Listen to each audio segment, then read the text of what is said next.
Hi everyone. So we're starting a new unit today, and we're going to be talking about derivatives of trig functions, log functions, and exponential functions. And today we're just going to focus on trig functions and specifically the derivative of sine and cosine. But before we do that, we have to do a little bit of pre-knowledge and just make sure that we remember a bunch of stuff, mainly from 30-1. Okay, so there's a couple of important things that we need to make sure that we kind of have at our fingertips before we get started. All right, so the first thing that we need to make sure that we remember, and by the way, there's two graphs that I took screenshots of here, and I'm going to come back to those in a little while, is what does the basic y equals sine x and y equals cosine x graph look like? Okay, so let's look at that. Oh, I'm just going to actually just erase that because I think it's not going to let me draw below these pictures. Okay, so y equals sine x and y equals cosine x. Okay, and y equals sine x, period is 2 pi. Okay, so pi is in the middle, pi by 2.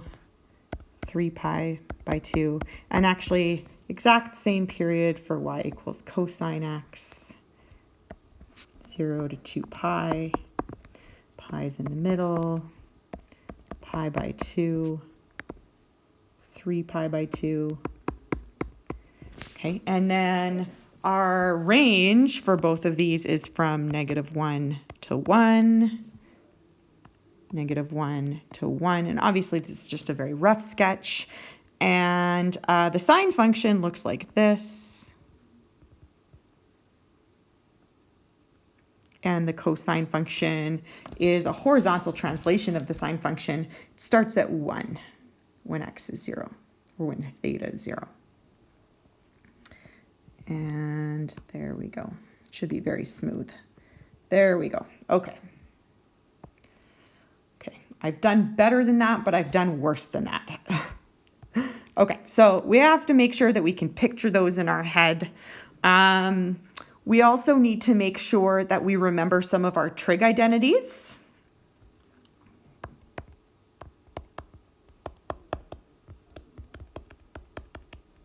Okay, and one of the most useful ones is the fact that tan theta equals sine theta over cosine theta. I always tell people when I'm teaching trig identities, when in doubt, convert everything to sine and cosine. So this one can be pretty handy. And I'm going to go through a bunch of them. We won't use all of them today, but we use some of them today. There are the reciprocal identities.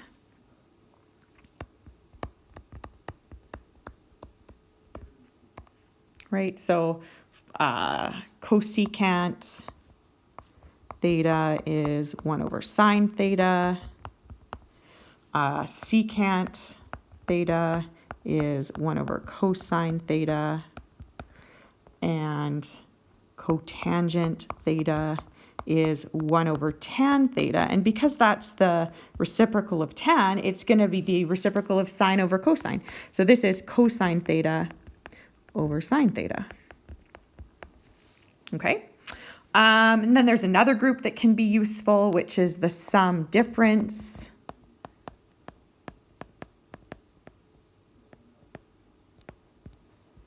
Identities. And actually, we can get the double angle identities out of these ones as well.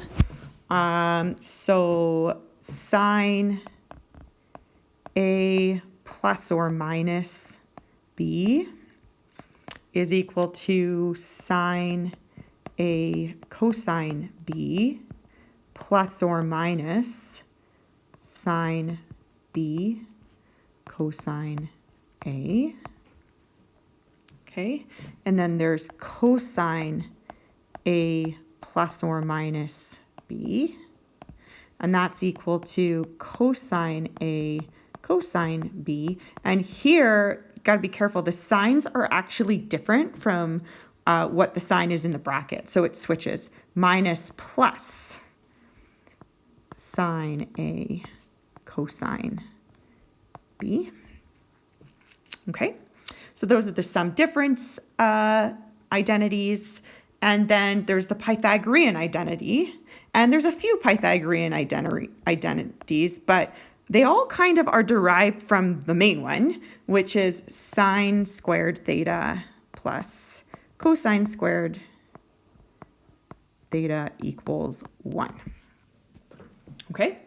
Now I'm going to go back to these graphs that I just drew, or that I took a screenshot of, because these are two different functions. And I took a screenshot of these because I graphed them on my graphing calculator. And I know that you guys can't use a graphing calculator yet, but I wanted to show you what these look like, because we need to be able to use these today. And we need to essentially look at what's happening to the graph, what's happening to this function when x equals 0. And we don't have the ability to do that yet, because I'm going to show you something called L'Hopital's rule next week. And then we'll be able to do it next week. So we're going to revisit these limits next week through that lens, but we do have to use these limits today to be able to deal with the derivative of sine x and cosine x.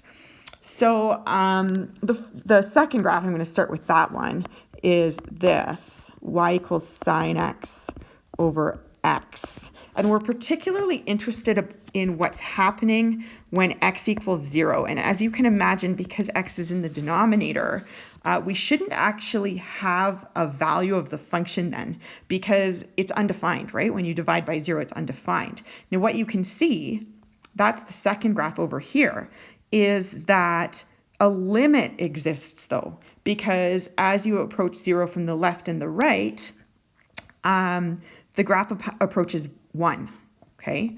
So the graph kind of looks, here's 1. There's actually a hole there. And it looks kind of like that, kind of is a squiggly line that fizzles out a little bit on each side. I know I'm not doing, oh, that's terrible, but anyway, you guys get the idea, okay? So that's the graph of y equals sine x over x.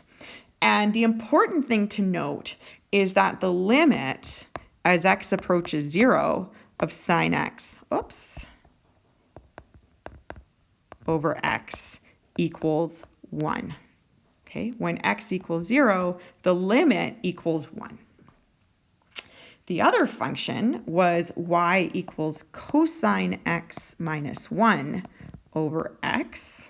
Okay, and again, because we're dividing by x, we shouldn't actually have a value of the function when x equals 0. And that was the first one. So you can see we don't, there's a hole there, but there is a limit there because the left side and the right side approach the same value, okay? And this graph, I'm going to try and do a bit of a better job. So we have a hole right here. Looks kind of like this.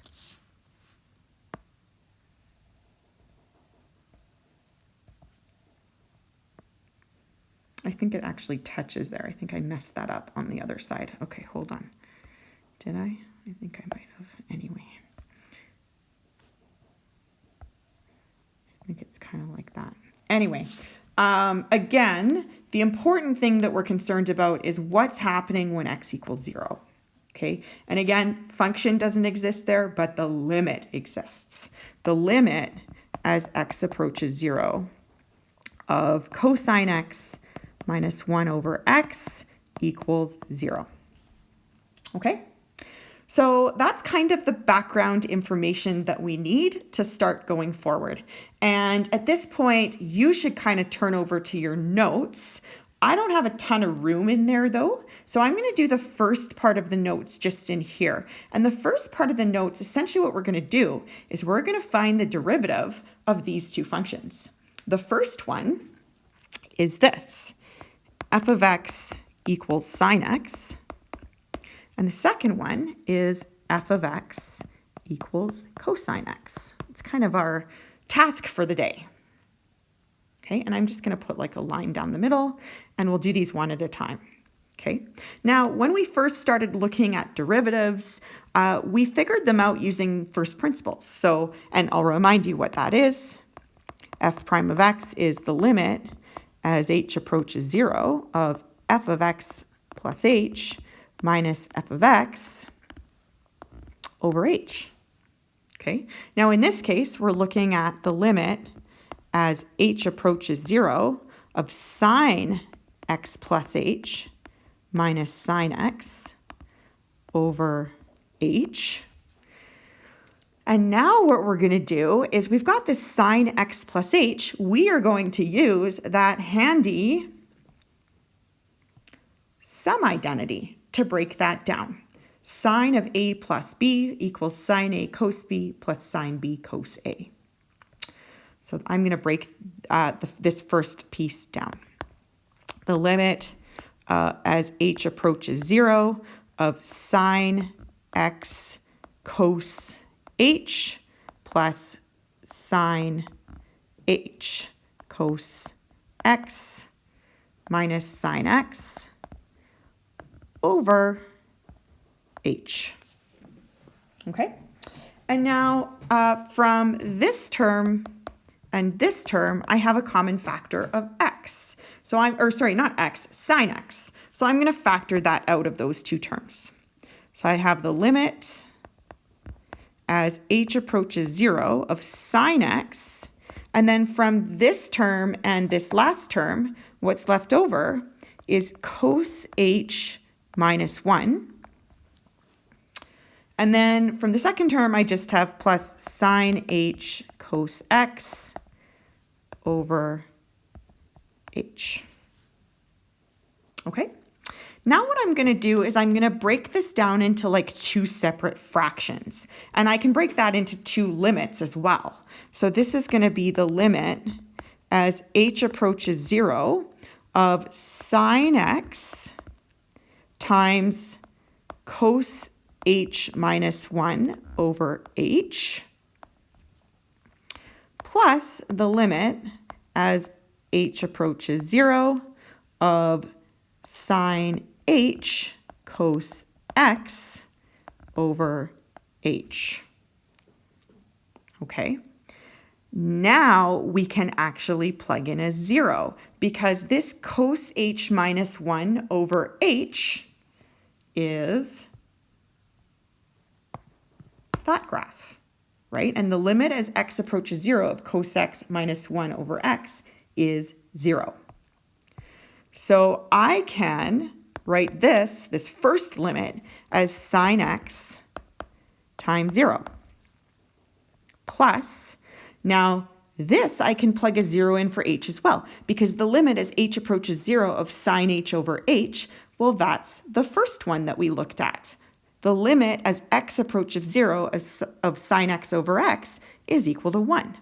So I can replace the limit as h approaches 0 of sine h over h with 1.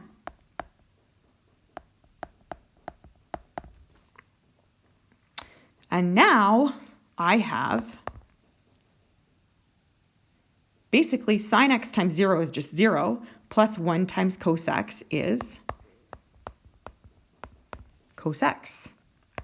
F prime of x is equal to cos x. So the derivative of sine x is cosine x.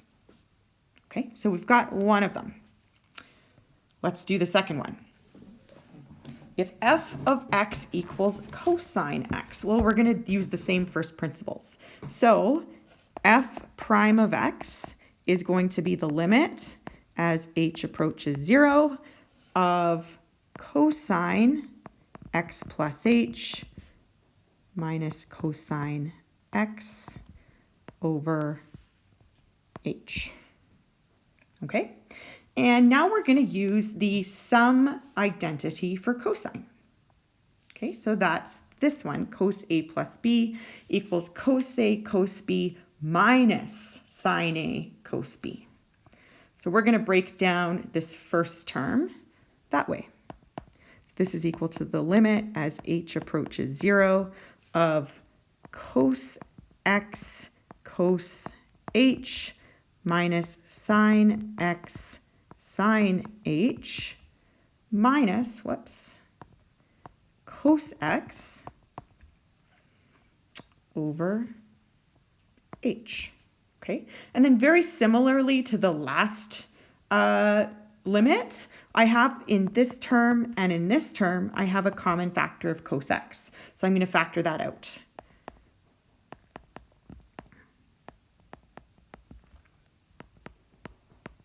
And what I'm left with from the first term is cos h. And what I'm left with from the second term is minus 1. And then I also have this minus sine x sine h over h. Okay, and then again, I'm going to break that down into two limits.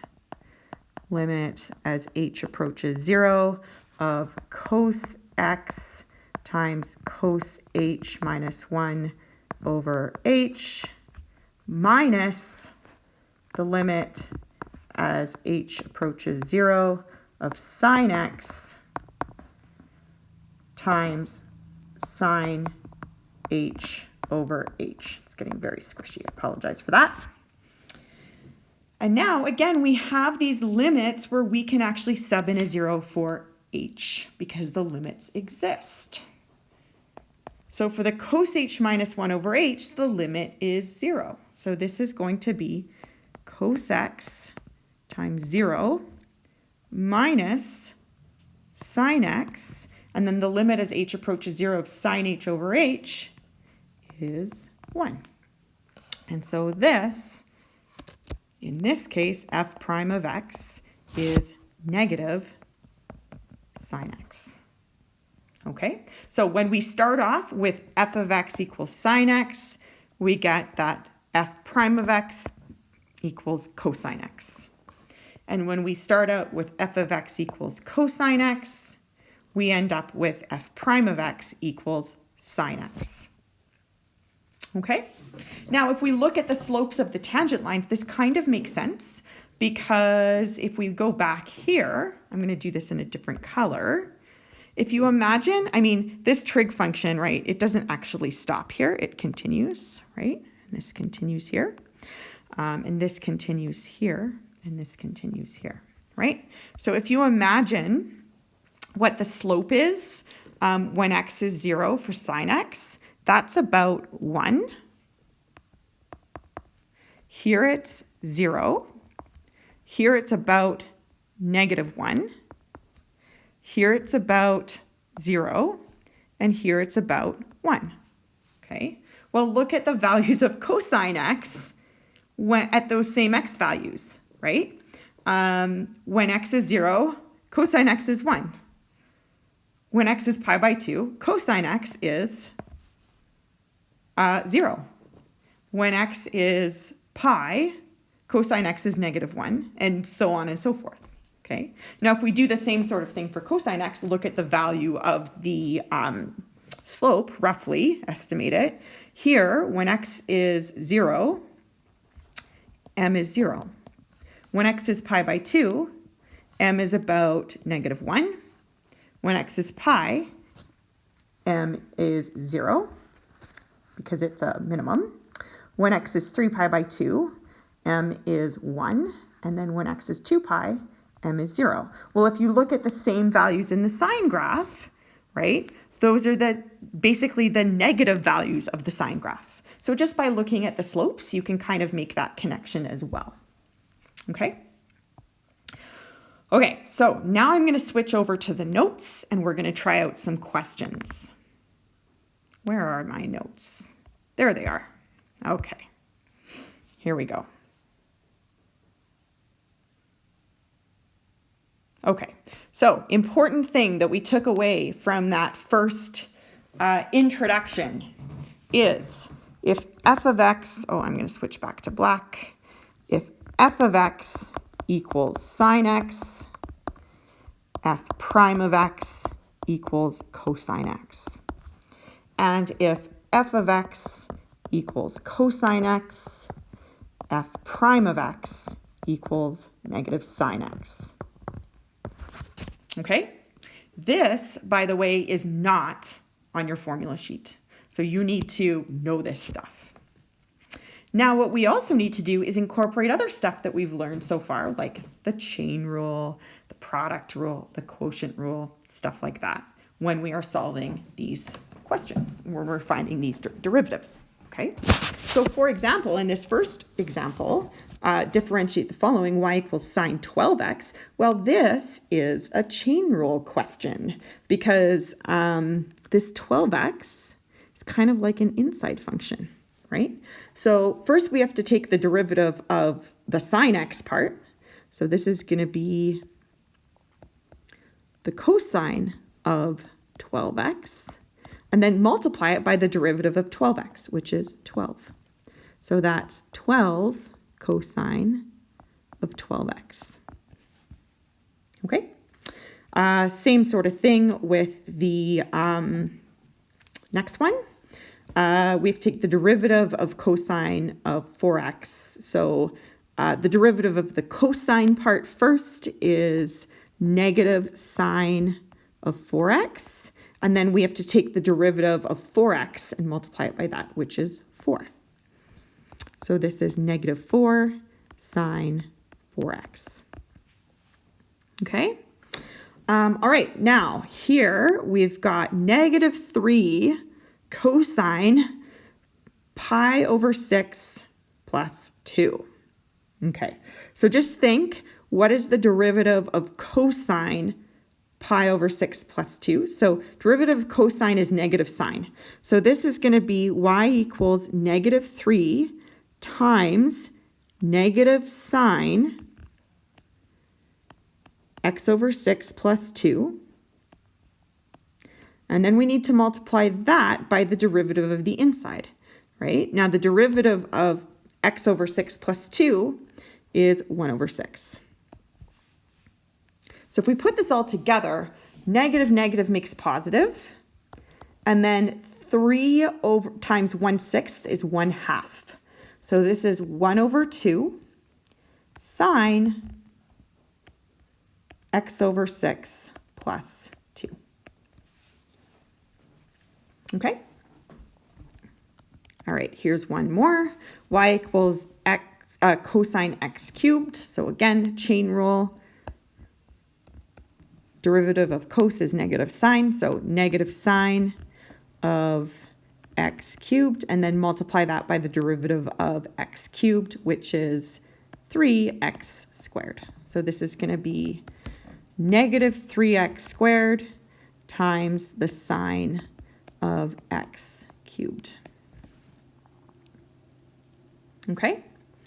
And then finally, y equals cosine cubed times 2, cosine cubed of 2 minus x cubed. So this can be rewritten, and I suggest you do this, as y equals cos of 2 minus x cubed cubed.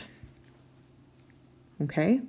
And we actually have to do the chain rule twice here because we have to take the derivative of the outside function, which is like something cubed.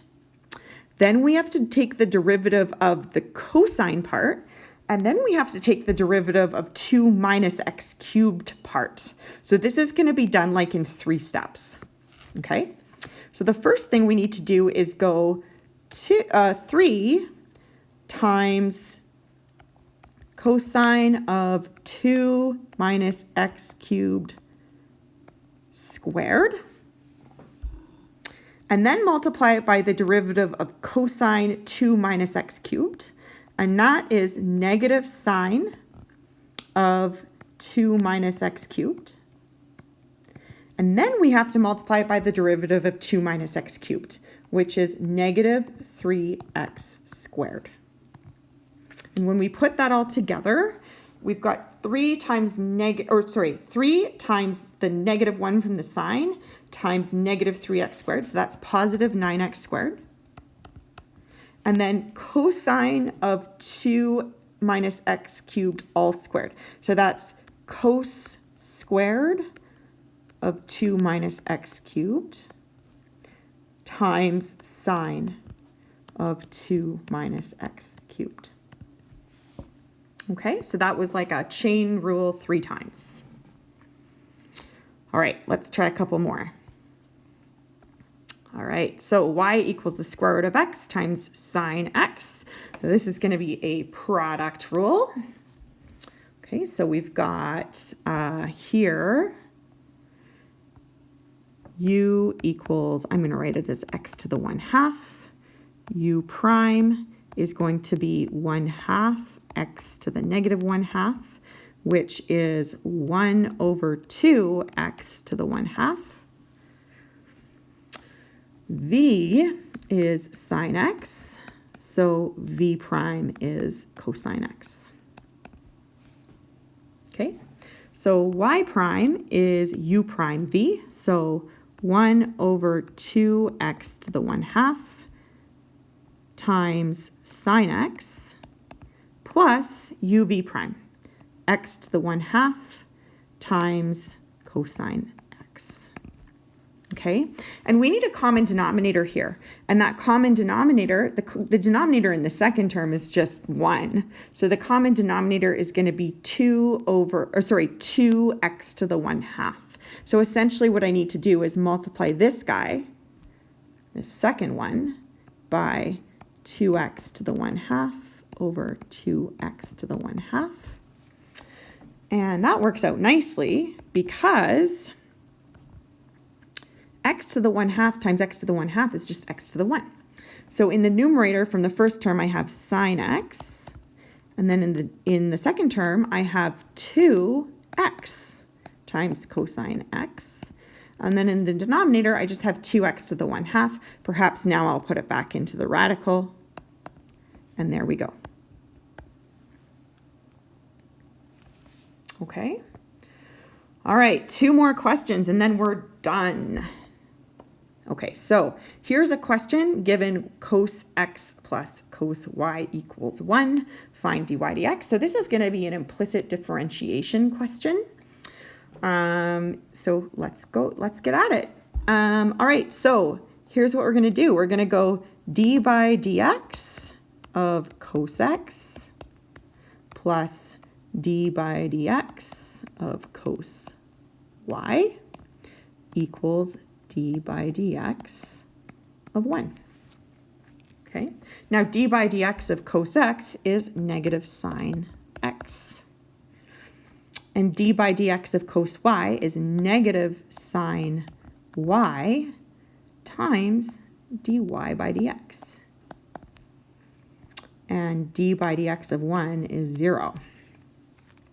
Okay, so I'll maybe add sine x to both sides, and I'm going to get negative sine y times dy dx equals sine x. Divide by negative sine y. I'm going to get dy dx equals sine x over negative sine y. Okay, so you could leave it like that, or just to like practice some trig identities, you could also write this as sine x times 1 over sine negative 1 over sine y, which is the same as, actually I'm running out of space, I'm going to do it right here. Negative sine x, and then 1 over sine, remember, is cosecant. So cosecant y. Okay, so you could also write it either this way or this way. Okay, good to know both. I'm not going to give you any multiple choice questions, but you might get them in university. You got to know that these two things are the same or equal to one another. Okay, let's put it that way. Okay, all right, last question. Let me just erase this so we can actually see the question a little bit. There we go. Okay, that's better. Find the equation of the tangent to y equals cos x over sine 3x at x equals pi by 2. Okay, well, let's not worry about the x equals pi by 2 right now. To find the equation of the tangent, we need a slope. And slope is the derivative. So we got to get the derivative of this thing first. Okay, now to get the derivative, this is going to be a quotient rule. Okay, So I got to get my u. My u in this case is cos x, which means my u prime is negative sine x. My v is sine 3x. So my v prime is going to be cos 3x times 3 because it's chain rule, right? So it's going to be 3 times cos 3x. Okay, so if I put that all together into my quotient rule, then I'm going to get that y prime is equal to u prime v, so negative sine x times sine 3x minus uv prime minus cos x times 3 cos 3x over v squared, sine 3x squared. Okay, now I could simplify this, maybe, I don't know if I can, but here's where this piece comes in. I'm only really interested in the value of this derivative when x equals pi by 2, because I just want to know the slope there. So I could go ahead and plug a pi by 2 in right now. Now, this is where those little graphs that we drew come in really handy. If you can remember that y equals sine x looks like this, right? Here's 0, pi by 2, pi, 3 pi by 2, and 2 pi. And this is 1 and negative 1. Some of you guys may have also memorized the unit circle. You could do it that way too, but I never really do well with memorization. So negative 1 should move up a little bit. I'm being super fussy here. Okay, and if you can remember that y equals cosine x, looks like that. And I mean, for me, I've done this so many times now, and you probably have as well, that these are just like tattooed to the memory of my brain, you know, tattooed to my memory. I just don't even think about it anymore. I just have these in there. Okay, so this looks like this. Whoops. Pi by 2, pi, 3 pi by 2. This is 0, so there we go. Okay, now what we can do is just fill in values if x equals pi by 2, and then get all of this stuff from the graphs. So I'm going to do that. So I'm going to get negative sine of pi by 2 times, now 3 times pi by 2 is 3 pi by 2. So this is going to be sine 3 pi by 2 minus cosine of pi by 2 times 3 times cosine of 3 pi by 2 over sine of 3 pi by 2 squared. Okay, and then I'm just going to read off my graph. Okay, so sine of pi by 2 is 1. So this is negative 1 times sine of 3 pi by 2 is negative 1 minus cosine pi by 2 is 0 times 3 times cosine of 3 pi by 2 is 0 as well over sine of 3 pi by 2, that's negative 1 squared. Okay, so that's negative 1 times negative 1 is 1 minus 0 over negative 1 squared is 1. So that is 1. So when x equals pi by 2, m equals 1. Okay.